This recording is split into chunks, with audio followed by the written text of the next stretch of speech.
భాగి, అమర్ ఏదో ప్లాన్ చేస్తున్నారు. రాత్రి చాలాసేపు మాట్లాడుకున్నారు అని మనోహరి చెప్పడంతో నువ్వు వినలేదా అని చిత్ర అంటుంది. లేదు, నేను విందామని వెళ్ళే లోపలే వాళ్ళు అక్కడి నుంచి వెళ్ళిపోయారు. నన్ను చూసి వెళ్ళిపోయారా, లేకుంటే మాట్లాడడం అయిపోయింది కాబట్టి వెళ్ళిపోయారో నాకైతే అర్థం కాలేదు. కానీ వాళ్ళు ఏదో చాలా పెద్ద ప్లానే చేస్తున్నారు. అది నా గురించి కావచ్చు, నీ గురించి కావచ్చు, రణ్వీర్ గురించి కావచ్చు అని మనోహరి చెప్తుంటే అప్పుడే రణ్వీర్ దగ్గర నుంచి ఫోన్ కాల్ వస్తుంది. ఇదిగో పాపి చిరాయు అంటారు కదా, రణ్వీరే ఫోన్ చేస్తున్నాడు అని. ఏంటో చెప్పు అని మనోహరి ఫోన్ లిఫ్ట్ చేస్తుంది. అసలు అక్కడ ఏం జరుగుతుంది మనోహరి? ఇందాక రాత్రి నాకు ఫోన్ చేసి అమర్ని ఆఫీస్లో కలవమని చెప్పాడు అని రణ్వీర్ చెప్పడంతో ఏమో ఇక్కడ ఏం జరుగుతుందో నాకెలా తెలుస్తుంది? అయితే నువ్వు ఎలాగో ఆఫీస్కి వెళ్తావు కదా, ఏంటో విషయం నువ్వే తెలుసుకో అని మనోహరి అంటుంది. అలా తెలుసుకోకుండా ఎలా ఉంటావు మనోహరి? సరేలే అని రణ్వీర్ ఫోన్ పెట్టేస్తాడు. చూడు చిత్ర, ఏది ఏమైనా సరే నీకైనా అది ఎఫెక్ట్ కావచ్చు కాబట్టి జాగ్రత్తగా ఉండు అని మనోహరి అంటే, నాకేమీ ఎఫెక్ట్ ఉండదులే మనోహరి, ఎందుకంటే నేను కేవలం నా బిజినెస్ మాత్రమే చూసుకుంటున్నాను, ఇంకేమీ చేయట్లేదు నీలా అని చిత్ర అంటుంది. అవును, నువ్వు సహాయం చేసిన వాళ్ళని కూడా మర్చిపోయి ప్రవర్తిస్తున్నావు. నువ్వు గ్రాటిట్యూడ్ లేకుండా యాటిట్యూడ్ ప్రదర్శిస్తే భవిష్యత్తులో చాలా బాధపడతావు, అది గుర్తుపెట్టుకో అని మనోహరి వార్నింగ్ ఇచ్చి వెళ్తుంది. బాగి చెప్పిన మాటల్ని ఆరు తలుచుకుంటూ గార్డెన్లో అటు ఇటు తిరుగుతూ ఆలోచిస్తూ ఉంటుంది. రాథోడ్ కార్ తుడుస్తూ ఉంటే అప్పుడే అంజు పాప అక్కడికి వచ్చి, చూడు రాథోడ్, నేను కార్లో అటు అటు షికార్ వెళ్దాం అనుకుంటున్నా. ఈ మధ్య ఎలక్షన్స్ అది ఇది అంటూ బాగా టైర్డ్ అయిపోయాను కదా అని అంజు అంటే, నిన్ను తీసుకువెళ్ళటం కుదరదు అంజు పాప, నేను మిస్ అమ్మ ఒక ముఖ్యమైన పని మీద వెళ్తున్నాము అని రాథోడ్ అంటాడు. ఇదే కారులోనే కదా వెళ్తున్నారు, మరి నన్ను తీసుకువెళ్తే ఏంటి, నేను మాత్రం వచ్చే తీరుతాను అని కారు ఎక్కి కూర్చుంటుంది. రాథోడ్ బయలుదేరదామా అని బాగి అక్కడికి వచ్చి కార్ డోర్ ఓపెన్ చేయగానే అక్కడ అంజు ఉంటుంది. నువ్వేంటంజు ఇక్కడ కూర్చొని ఉన్నావు, మేము ఇంపార్టెంట్ పని మీద వెళ్తున్నాము, నీకు బోర్ కొడుతుంది, ఇంట్లోనే ఉండి ఆడుకోవచ్చు కదా అని బాగి అంటుంది. లేదు మిస్ అమ్మ, ఇంట్లో నాకు చాలా బోర్ కొడుతోంది, ఏమో నన్ను తీసుకువెళ్తే మీ పని ఇంకా సులువైపోతుందేమో, నేను మీకు హెల్ప్ చేస్తానేమో, తీసుకువెళ్ళండి అని అంజు చెప్పడంతో, ఏంటి అంజు పాప అలా మాట్లాడుతున్నావు అని రాథోడ్ అంటాడు. పర్వాలేదులే రాథోడ్, మనం తన డూప్ కోసమే కదా వెళ్తున్నాము, తనొచ్చి సహాయం చేస్తానని చెప్తోంది, సరే తీసుకువెళ్దాంలే అని బాగి చెప్తుంది. ఆరు ఇదంతా చూస్తూ చాలా సంతోషపడుతూ ఉంటుంది. చిత్ర, మనోహరి బాగి వాళ్ళ కారు వెళ్ళగానే బయటికి పరుగులు పెడుతూ వస్తారు.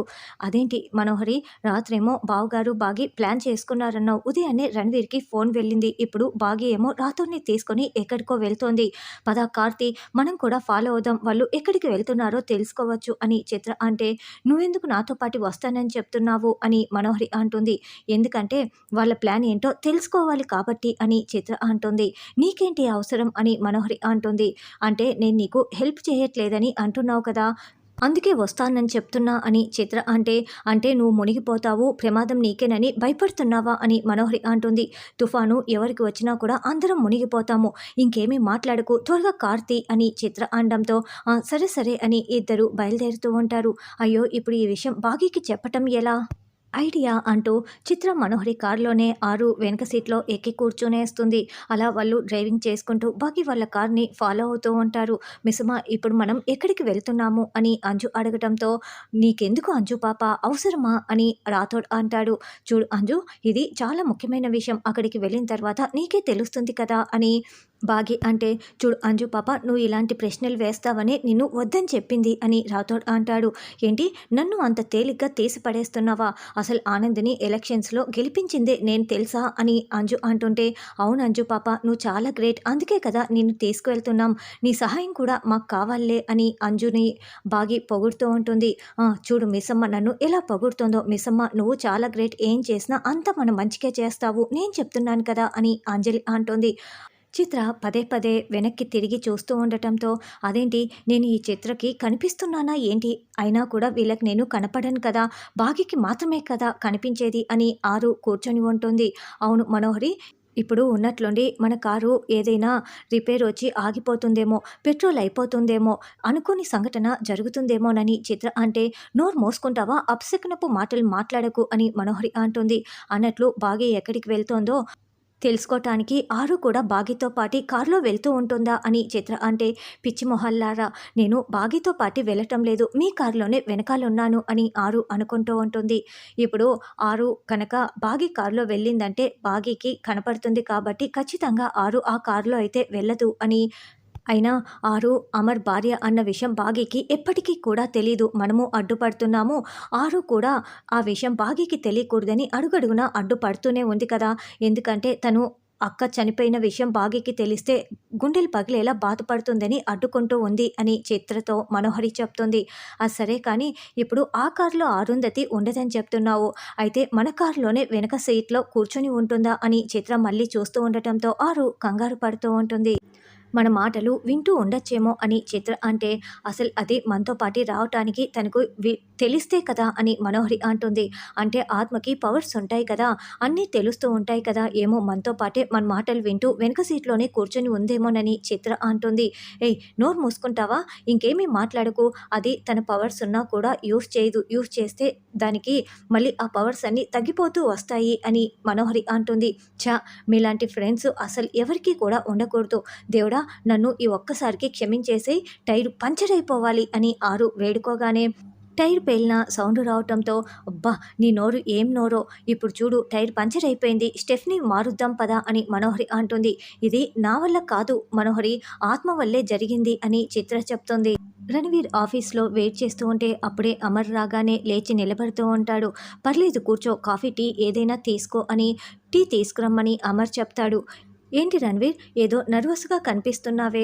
ఆ రోజు మా ఇంటికి వచ్చి నా కూతురు నాకు కావాల్సిందే అని అంత గట్టిగా అడిగిన వాడివి మళ్ళీ ఒక్కసారి కూడా వచ్చి అడగలేదేంటి అని అమర్ అంటాడు. అంటే మళ్ళీ మిమ్మల్ని ఇబ్బంది పెట్టడం ఎందుకని అడగలేదు అని రణవీర్ చెప్తాడు.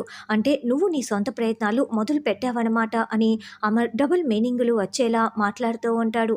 నలుగురు ఐదుగురికి చెప్పి ఉంచాను, అదే ప్రయత్నంలో ఉన్నారు అని రణవీర్ చెప్తే, నీకు ఆత్మలు, మంత్రాలు వాటిపైన నమ్మకం ఉందా అని అమర్ అంటాడు. అదే బ్లాక్ మ్యాజిక్ లాంటి వాటి మీద నీకు నమ్మకం ఉందా అని అమర్ అడగటంతో, ఎందుకలా అడుగుతున్నారు అని రణవీర్ అంటాడు. ఏం లేదు, జస్ట్ తెలుసుకోవటం కోసమే. నమ్మకం ఉందా అని అమర్ అడగటంతో, నాకు అటువంటి వాటి మీద నమ్మకం లేదు. మీరు నన్ను ఎందుకు పిలిపించారో విషయం చెప్తే వెళ్ళిపోతాను. నాకు పనులున్నాయి అని రణవీర్ చెప్తాడు. ఏమీ లేదు, నీ కూతురు దొరికింది రణవీర్ అని చెప్పగానే, అవునా అమర్, ఎక్కడ ఎక్కడ నా పాప ఎక్కడా అని రణవీర్ ఆతృతగా అడుగుతూ ఉంటాడు. తను ఈ సిటీలో లేదు, ఇక్కడికి రావటానికి 1 డే టైం పడుతుంది. రేపటికంతా నీ ముందుంటుంది అని అమర్ చెప్పగానే, అవునా అమర్, నువ్వు చెప్తున్నది నిజమా? నాకు చాలా సంతోషంగా ఉంది అని రణవీర్ కొంచెం కంగారుగా ఉంటాడు. వెంటనే అమర్, మరి ఈ విషయం నీ వైఫ్‌కి చెప్పవా అని అమర్ అడగటంతో, చెప్తానంటూ ఫోన్ తీసుకుంటాడు. అంటే నీ వైఫ్ ఎక్కడుందో నీకు తెలుసు రణవీర్, అంతే కదా అని అమర్ అంటే, లేదు అమర్, నా వైఫ్ ఎక్కడుందో నాకు తెలీదు. ఒకవేళ తెలిస్తే నేను షూట్ చేసి పడేస్తాను అని రణవీర్ చెప్తాడు. మరి పాప గురించి తెలియగానే ఫోన్ చేసి చెప్పమంటే ఫోన్ తీసావు, మరి ఎవరికి ఫోన్ అని అమర్ అంటాడు. అంటే పాప గురించి తెలుసుకున్న ఆనందంలో, ఆ ఎగ్జైట్మెంట్లో నేనేం చేశానో నాకే తెలీదు. అసలు నా వైఫ్ గురించి నాకు తెలీదు. షూర్ అని తెలిస్తే మాత్రం నా వైఫ్‌ని షూట్ చేసేస్తానని రణవీర్ చెప్తే, షూరా అని అమర్ అంటే, షూర్‌గా అని రణవీర్ చెప్తాడు. నా పాప ఫోటో ఉందా? నేను ఫోన్‌లో మాట్లాడొచ్చా? ప్లీజ్ చెప్పు. నన్ను మాట్లాడించు అని రణవీర్ అడుగుతుంటే, 1 డే పడుతుందని చెప్తున్నాను కదా! ఈ లోపల నేను క్లియర్‌గా అన్నీ అర్థం చేసుకోవచ్చు అని అమర్ అంటే, ఏం తెలుసుకోవచ్చు అని రణవీర్ అంటాడు. అంటే ఈ లోపల నువ్వు కోల్కతా తీసుకువెళ్తావు కదా! ఆ తర్వాత నేను నా పనులు చేసుకుంటానని చెప్తున్నా, అంతే అంతే అని అమర్ అంటాడు. సరే నేను వస్తాను, రేపు నా పాపను చూపించు. థ్యాంక్ యూ సో మచ్ అంటూ రణవీర్ వెళ్తాడు.